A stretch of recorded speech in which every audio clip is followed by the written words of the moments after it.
আমাদের লক্ষ্য নিয়ে যাব যে আমরা যেন কোয়ালিফাই করতে পারি।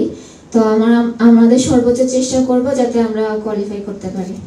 ওই টিমটাও ভালো, এই টিমটাও আলহামদুলিল্লাহ ভালো। তো আমরা চেষ্টা করব যাতে আমরা কোয়ালিফাই করতে পারি। আমরা মায়ানমার থেকে খেলে আসার পরে কোচ আমাদেরকে কয়েকজনকে কিন্তু রেস্ট দিয়েছিল সাফে।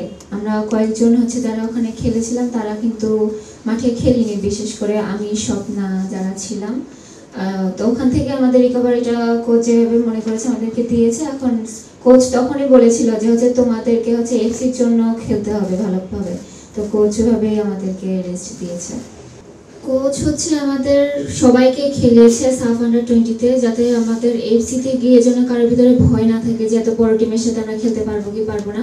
তো এটা সবচেয়ে বড় কাজে দিবে যে সবার ভিতরে কনফিডেন্স আছে যে আমরা ওখানে গিয়ে ভালো খেলবো।